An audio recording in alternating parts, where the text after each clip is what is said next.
Karate Champ hit the arcades in 1984 and was a huge commercial success. Developed by Technos Japan and published by Data East for the North American market, it established and popularized the one-on-one fighting genre, pitting two combatants of equal skill in a best 2 out of 3 fall contest. This humble little game paved the way for future fighting classics such as Street Fighter and Tekken. The game starts as you enter your dojo, put on your gi and fight your teammates in the inter-club tournament. Once you defeat 2 of your classmates, you set your sights on the big time, the national championships. Unlike modern fighting games, where matches are won by depleting your opponent's energy bar down to 0, Karate Champ chooses to more accurately depict the traditional point karate match. The rules are simple: score a total of 2 points and you win the round, win 2 rounds and you win the match. This makes for some very gripping gameplay, as accuracy and timing become extremely important, making the game feel more like a karate simulator than a traditional one-on-one fighting game. And what's more, players have 24 traditional karate techniques to choose from. And although the graphics are certainly dated by today's standards, the animations of these techniques still resemble the real thing, making Karate Champ way ahead of its time. To enable such a large amount of techniques, Karate Champ uses a unique twin joystick system.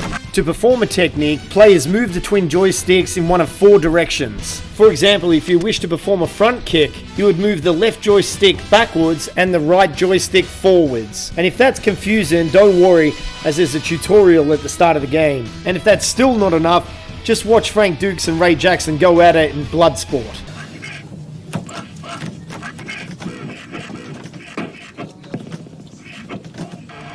And for you retro collectors out there, you can purchase one of these cabinets for a little less than $3,000. I'll put a link in the description. Karate Champ also set the bar high with the inclusion of 3 bonus stages. This includes striking different food items that are thrown at you, destroying ice blocks, and my personal favourite, knocking out a charging bull, which isn't going to earn you any vegan friends.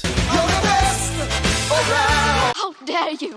The fighting of the bull is actually a tribute to Masoyama, the founder of Kyokushin Karate, who allegedly knocked out live bulls in karate demonstrations across Japan, and who I personally think could whoop Bruce Lee any day of the week. Let me know in the comments who you think would win in a fight. The game also released a sequel that same year, Karate Champ Player vs. Player, which is essentially the same game in terms of its hardware, sprites and gameplay.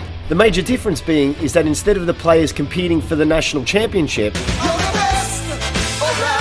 they compete over 12 different locations, fighting for the affection of 12 different ladies. Because nothing gets the chicks like karate kicks, right Daniel-san? Definitely.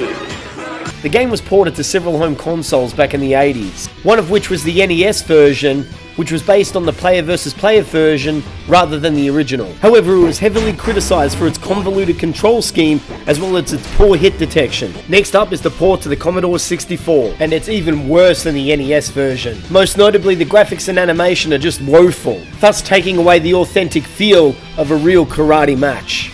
And last but not least, we have the version on the Apple II. Now, I don't want to be too critical on this version, considering the hardware, but it's great to see Billy and Jimmy Lee from Double Dragon appear in this one. Or is it Bimmy? Let me know his real name in the comments.